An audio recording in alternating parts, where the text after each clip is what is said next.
mengatur kapasitas penumpang dan sudah aman. Kalau belum bagaimana ya? Kalau belum berarti harus diselesaikan dulu. Jadi datanya itu bisa dilakukan setelah semua proses selesai. Berarti perhitungan kekakuan ini adalah step selanjutnya setelah Anda mengecek kekuatannya. Gitu ya.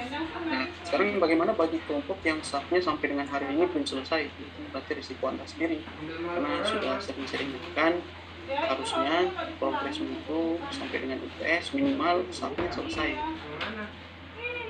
Nah, setelah UTS ini harapannya adalah Anda hanya tinggal melengkapi perhitungan keuangan, kemudian melengkapi lagi dengan story book yang baru saja saya jelaskan di minggu ini, dan juga tentu saja memasukkan hasil-hasil perhitungan itu ke dalam laporan Microsoft Word-nya. Setelah itu di-ACC-kan, mudah-mudahan di minggu ke-12 terakhir Anda sudah bisa ACC jilid dan tugas besarnya selesai. Kita responsikan dalam bentuk presentasi per kelompok di minggu ke-13 dan ke-14. Mudah-mudahan tidak ada kelompok yang progresnya tertinggal. Kalau masih tertinggal, segera dipercepat karena waktunya sudah semakin sedikit.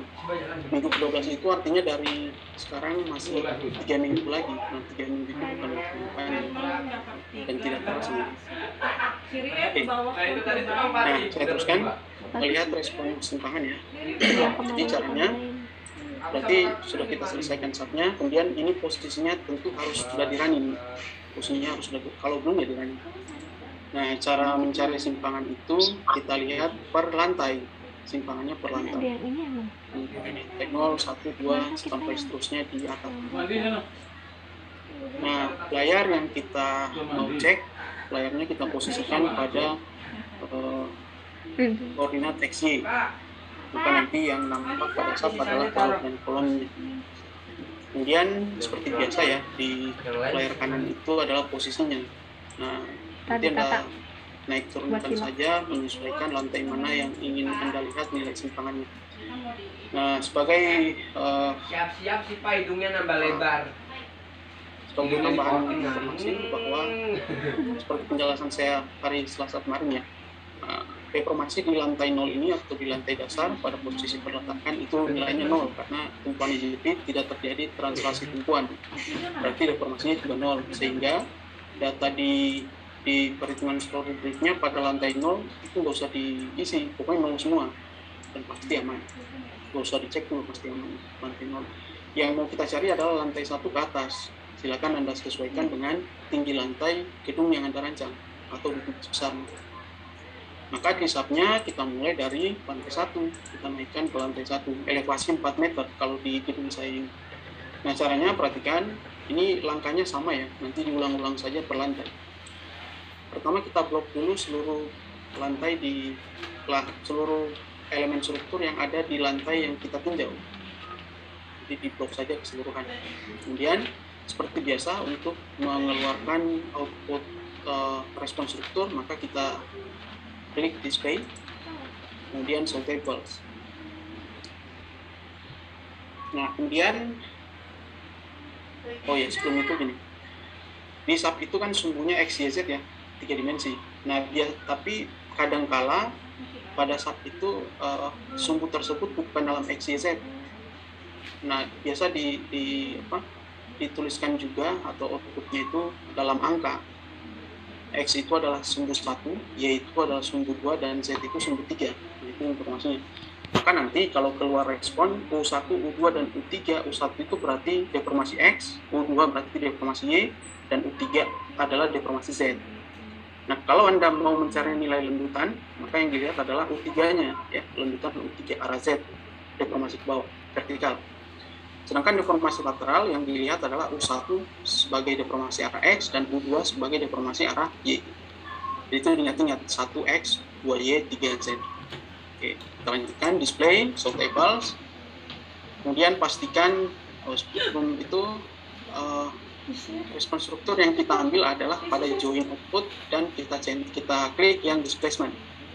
Jadi join outputnya dibuka, diklik khusus displacement, supaya yang keluar data displacement saja. Itu. Nah, kemudian kita pastikan select load case-nya semua kombinasi beban terblok. Nah, ini harus ya. Kalau belum ya Anda blok dari mulai kombinasi 1 sampai 18. Ini oke. Kemudian load patternnya juga harus terblok semua, baik dead, live, gempa X, gempa Y. Itu. Kemudian oke. Jadi jangan lupa jam output khusus displacement ya. Oke. Nah, seperti biasa, supaya kita bisa melihat nilainya, maka output yang keluar itu kita ekspor ke Excel. Oke, langkah ini nanti silakan Anda ulang-ulangi lantai berikutnya. Nanti yang keluar ini hanya khusus deformasi lantai 1 saja.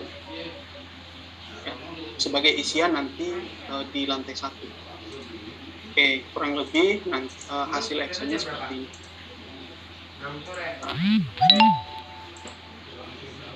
Nah, cara mencari nilainya begini. Ini kan ada U1, U2, U3, R1, R2. R1, R2, R3 ini rotasinya, nggak usah dilihat. Yang dilihat U1 dan U2 saja. Tadi sudah saya jelaskan, U1 itu sama dengan deformasi X. Kalau Anda mau tambahkan ya. Kemudian U2 seperti penyampaian saya tadi adalah deformasi Y.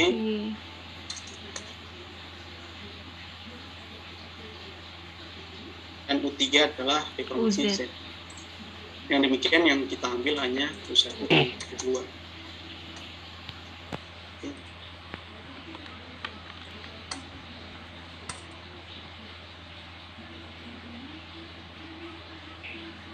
Nah, misal saya pindahkan ke kanan. Nah, kemudian yang Anda cari adalah nilai max dan min. Nanti saya jelaskan fungsinya max min itu apa. Kita cari dulu nilai. Ini sama dengan max. U1 kita blok keseluruhan seperti biasa ya, sama dengan min. U2 blok keseluruhan, kemudian kita geser ke kanan, keluarlah nilainya. Nah, nilai ini masih dalam satuan meter. Nanti kalau Anda mau mengubah nilainya dalam mili, sebab di perhitungan story div itu satuan yang dipakai mili ya, nanti caranya ya dikali 1000 versi satuan.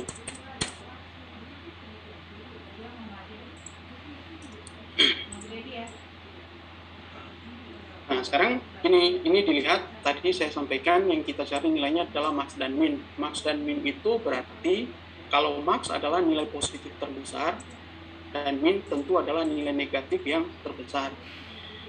Nah, kalau nilainya, kan ini ada dua nilai ya, nanti nilai yang dimasukkan ke Excel story div-nya itu salah satunya saja yang dipakai yang terbesar antara max dan min, antara positif dan negatif. Kalau yang X, ini kebetulan sama, jadi tidak ada masalah. Tapi yang Y berbeda.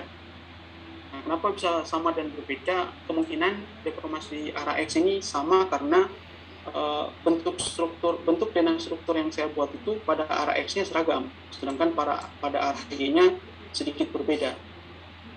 Jadi kalau Anda lihat di sini, kan, arah X-nya seragam ya. Y-nya di sini ada tonjolan, di sini kosong. Makanya sedikit berbeda antara positif dan negatifnya.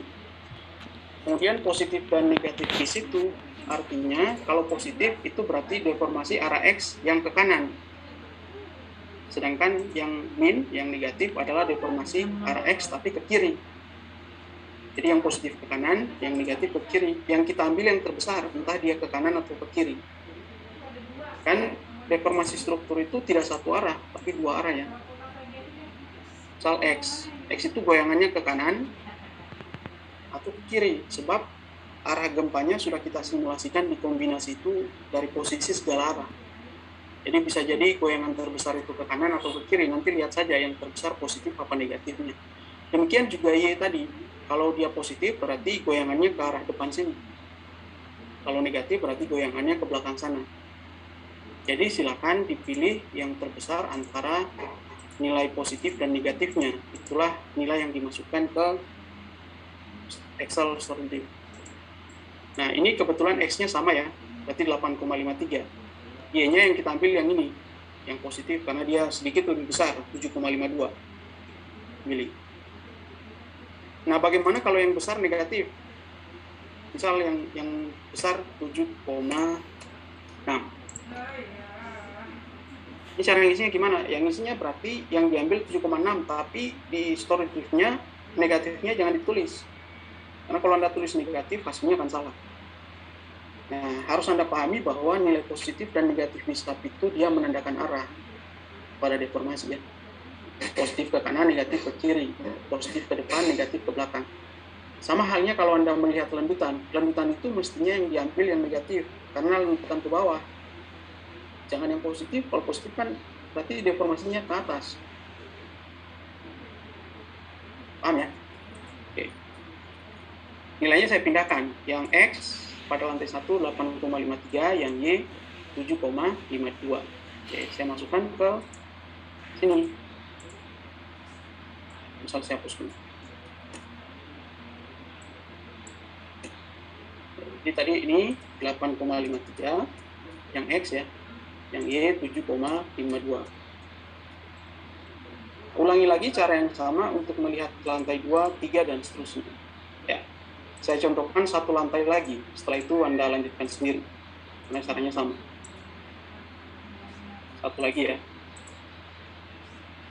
Lantai berikutnya tentu kita naikkan pada kursor, dinaikkan pada lantai berikutnya. Caranya seperti tadi, saya percepat di blok, display, kemudian show table. Kemudian tadi sudah kita pilih join output displacement, langsung saja oke. Kemudian hasilnya seperti tadi kita pindahkan ke Excel.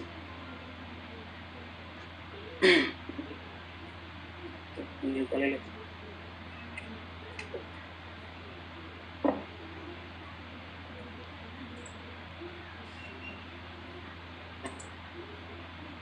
Halo.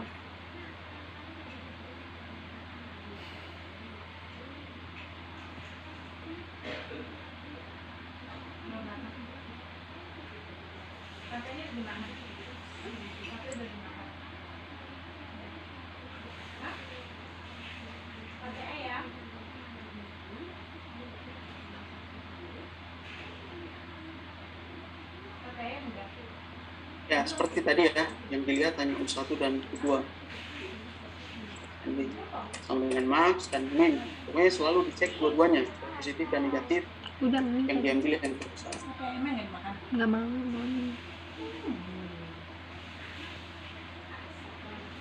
Dan seperti tadi, nilai yang kita ambil dalam satuan mili. Untuk versi saja. Oke.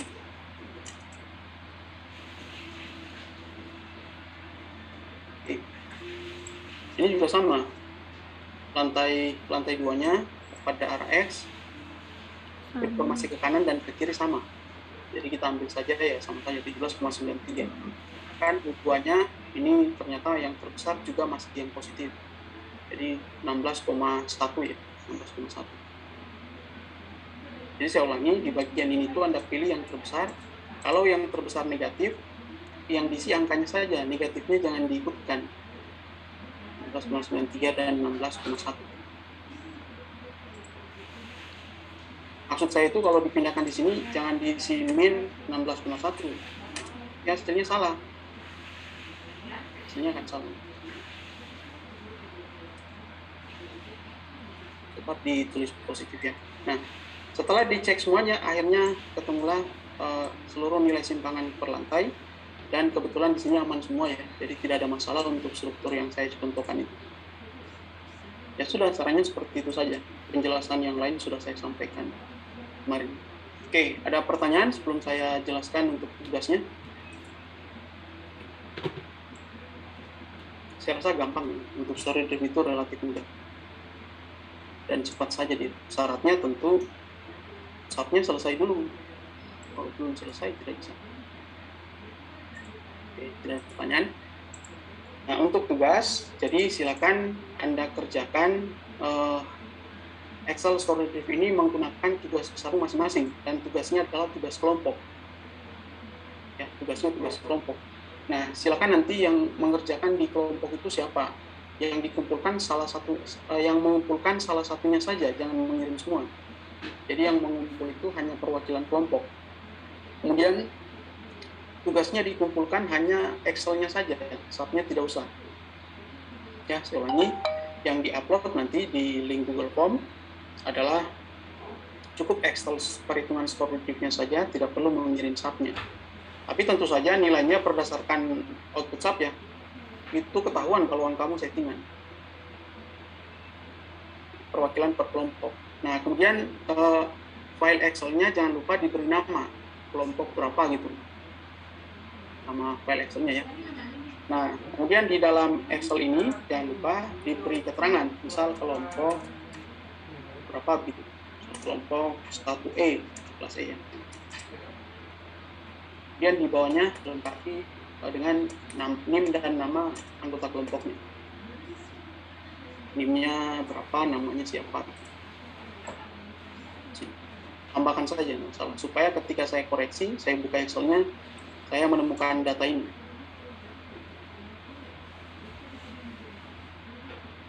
Izin bertanya, Pak. Ya, silakan. Tadi untuk menentukan apa disebut tadi kan di blok per lantai, Pak. Ya. Itu kolomnya ikut di blok nggak, Pak? Oh, nggak usah.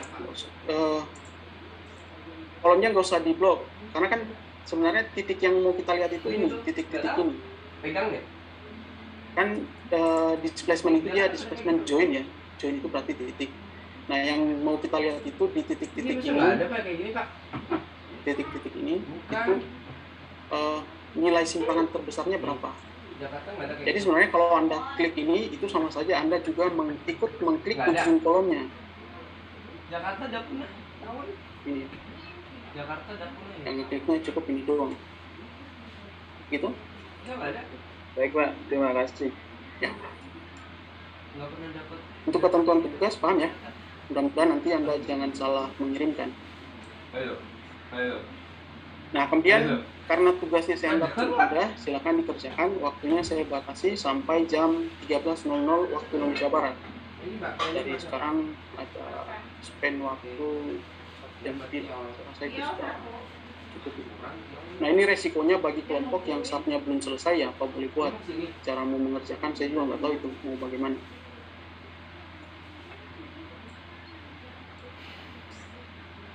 Oke, sudah ya. Nah, sekali lagi silakan dikerjakan tugasnya. Jangan lupa yang dikumpul khusus Excel-nya saja, tidak perlu mengirim subnya.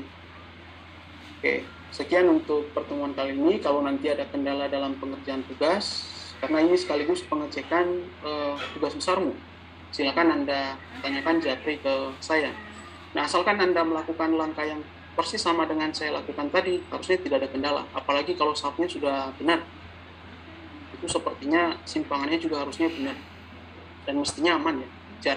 Jarang kalau kekuatannya oke, kekakuannya tidak oke. Itu jarang sekali itu. Kadang terjadi pada kasus tertentu, namun jarang. Silakan Anda cek saja. Baik, sekian. Minggu depan materi kita adalah saya ingin menyampaikan tambahan materi ya, yaitu penginputan, perhitungan dan penginputan beban gempa menggunakan dynamic response spectrum. Sebab gini, ketika Anda merancang struktur yang sebenarnya, minimal untuk tugas akhir ya, pengecekan respons struktur itu tidak bisa hanya statik saja, harus ada dinamiknya. Makanya gempanya juga harus dimasukkan gempa dinamik minimal dengan respons spektrum. Sebisa mungkin harusnya dengan time history. Oke, saya rasa cukup. Saya tutup. Assalamualaikum warahmatullahi wabarakatuh. Selamat siang. Baik.